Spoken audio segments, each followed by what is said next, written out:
Geno Auriemma has decided he was going to make some comments on Caitlin Clark once again in light of the Alyssa Thomas brouhaha. Now, y'all might remember Geno Auriemma, head of the Godfather, if you will, head of the Yukon Mafia, and thus the WNBA Mafia, although now he's probably more like the co-head, co-don, co-don? I'm not sure how that would work in the mob with Dawn Staley. Maybe there's a power struggle behind the scenes that we don't know about.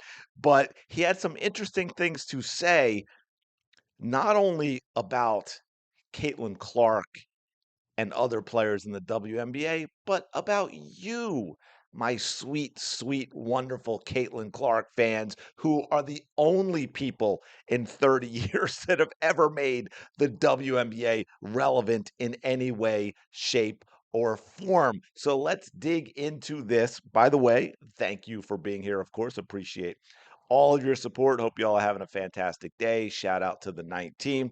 Quick favor, as always, like, comment, subscribe, notification bell, hype it up on mobile. Y'all know the drill by now. So let's dig in a little bit. This came from a podcast. I've got a couple of short audio clips for you, as well as something else he said that I don't have the audio for, but I have the quote in an article on SI. Geno Auriemma doesn't doubt personal animosities toward Caitlin Clark in the WNBA. Now, it's really interesting as to why he says those animosities exist, but let's take a listen first to what he actually says about it. Now, having said that, I do think there are some personal animosities in that league where people are going to take a shot at her unfairly. No question about that. No question about that. And anybody can deny it all they want. Okay, anybody can deny it all they want. Because if I'm wrong, then there will be a lot more people coming to her defense. And they're not. And neither am I, because I don't coach in the league and I don't play in the league. But yes, it shouldn't be a national referendum. And yes, there are players in that league that would love to kick her ass every minute of every day. Yeah. That says a whole lot about the players in the WNBA, doesn't it? The thing is, he's not wrong about there would be more people coming to her defense. He's referencing WNBA players. And so let me put this question to you and let me know in the comments. Maybe I've missed an outpouring of conversation in defense of Caitlin Clark. Remember, Caitlin Clark, 100%.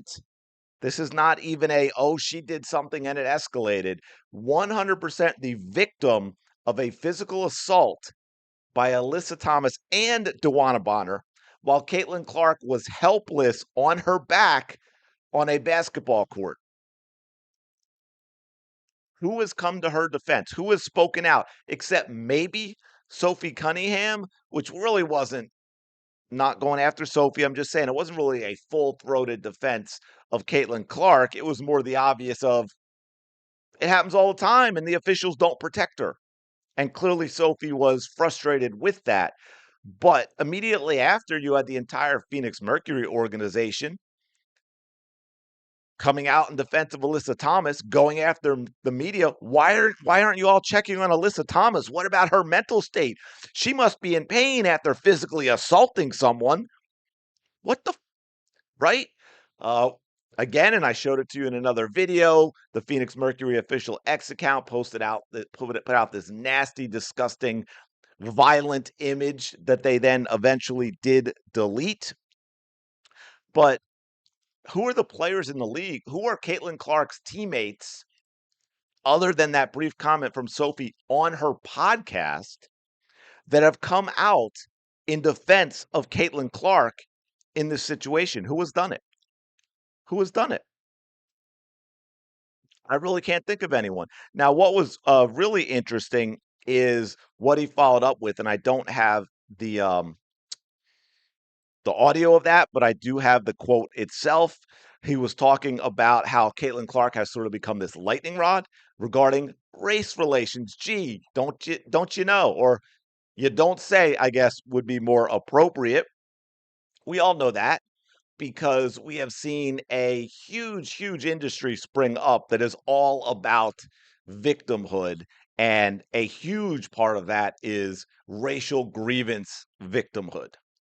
There are some other categories that are vying for top spot, but that is still a big one. And he said she became a lightning rod, saying that the obsession from her fans, so all of you did this, all of you created Caitlin Clark or turned Caitlin Clark into a lightning rod so that the perception, this is the quote part, was she became the reason why white players get beat up in the WNBA, and she became the reason why black players don't get endorsements and don't get the adulation that black players get. Black players don't get the endorsements and don't get the adulation that black players get. I think he meant that white players get. I think is that last part. Black players don't get the adulation and they don't get the endorsements that white players get, and that was fueled by all of you. Now, forget the fact that while she was in college, all of you did was sit back and watch and enjoy her playing basketball. We seem to forget that, right? And these attacks on Caitlin Clark fans and how you all brought all this nonsense and this ism and this phobe and all this other crap into the WNBA, forgetting the fact that anything you have said or done is in reaction to how Caitlin Clark has been treated. It's in reaction to how you have been treated, right? So, and again, in the podcast, he noted that not Clark's fault, right? She's not to blame. He doesn't believe that's why there are personal animosities toward her. So it's kind of interesting that we are still on this take of the treatment of Caitlin Clark on the court is deserved because her fans are horrible human beings. Shocking. Now, it's time for Geno to go, I think, but a couple of things in that. Well, one thing I want to point out before I play this next Her fresh. Okay, before I play this next clip, that's a little different, but it just gives you an idea of where Geno's mindset is.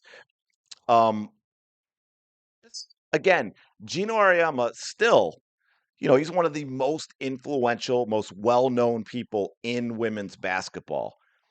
And his excuse to not coming to Caitlin Clark's defense or just to not speaking out on her treatment in the WNBA is because he's not in the WNBA and he's not her coach. Why would that stop you?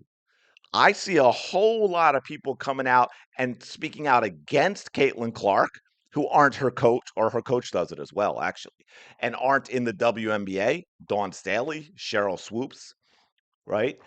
We know a lot of this stuff has nothing to do with basketball. We see it in the Kennedy Carter. We see it in the Angel Reese clothesline. We see it in the Marina Mabry, J.C. Sheldon.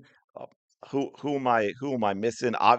Alyssa Thomas multiple times, Brittany Griner multiple times, and Geno Auriemma is one of those people who could maybe have a little bit of an influence on the WNBA and the direction they're going by coming out and being vocal and saying, hey, you know what? This isn't our league. Or if it is, it shouldn't be. We have this incredible opportunity because, again, Caitlin Clark is the league. As much as they want to yell and scream about it, if Caitlin Clark's fans leave the way the league wants them to, that media rights deal will be renegotiated in 2028. And the WNBA will not be able to stay solvent with that new CBA without a lot more money coming from the NBA. And I don't know that the NBA is willing to reach into their pockets even further, especially after they've seen that the WNBA has the opportunity to fix all this with Caitlin Clark, and they've actually made the problem worse by rejecting her fans while signing a new CBA that gives the players a lot more money. I want to finish up with this. This is This just, I think, reinforces why we're getting some of this from Geno. Background story, right? So her freshman year was the same year as Paige's freshman year. Right. They were both freshmen, and Paige just dominated the entire game of college basketball. She won every award.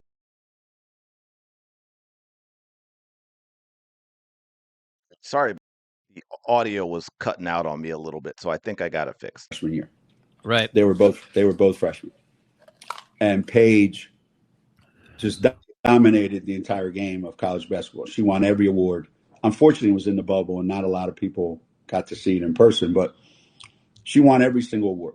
Just like Sarah Strong did this year, Paige won every award. First time ever a freshman won every award. If you would have said, hey, do you know who Caitlin Clark was? People would have said, no, I don't. I know Paige Beckers, and I know, the kids at South Carolina, and I know the guys at Notre Dame. I know those guys, but I don't know Caitlin Clark, unless you were like a diehard fan. Yeah. Okay. Right. Background story. So there you go. Geno is bitter. And you even heard the comment about, not a lot of people knew it at that time because of the bubble. I'm not going to get into it because it's not the point of this video. I don't want to make this too long. And I've talked about it before. But if you go actually look at the freshman year of Caitlin Clark and Paige Beckers, it was a participation trophy stuff for Paige. She's a Make-A-Wish kid, just like Angel Reese. Caitlin Clark had a much more dominant freshman year, right? He mentioned Paige being dominant. Caitlin Clark's freshman year was far superior, far more dominant than Paige Beckers was. But Paige Beckers was the next great UConn player, right? The Don of the UConn Mafia, the WNBA, women's basketball. It's always been about UConn because you want to talk about, well, these players have titles. Yeah, they have titles because they went to UConn, which is where 99% of the top players went. Geno Auriemma basically had the only team in women's college basketball for a period of time, with maybe a few leftovers going to Pat Summitt, who did far more with the talent she had than Geno Auriemma has ever done. He's a recruiter, not a coach. I stand by that. Y'all might scream. I don't really care. But anyway, so there you go. That's just to add a little bit why we get a lot of what we get from Geno with regard to this nonsense about Caitlin Clark. And of course, he has to stay on the right side of the right people. So he was throwing some red meat, throwing a bone by blaming everything while he was honest about, yeah, these players have some personal animosity. He then had to be like, yeah, but it's because of those Caitlin Clark fans, man. Those Caitlin Clark fans are nasty. It's because of them all this stuff is happening. Geno, it's time to go, my man. The pasture is waiting. Get yourself out in it. Let's move forward with basketball players and basketball fans instead of the club that we've had in the WNBA for the past 30 years. I'm just saying. Let me know your thoughts. Like, comment, subscribe. Truly appreciate it. Talk to y'all later.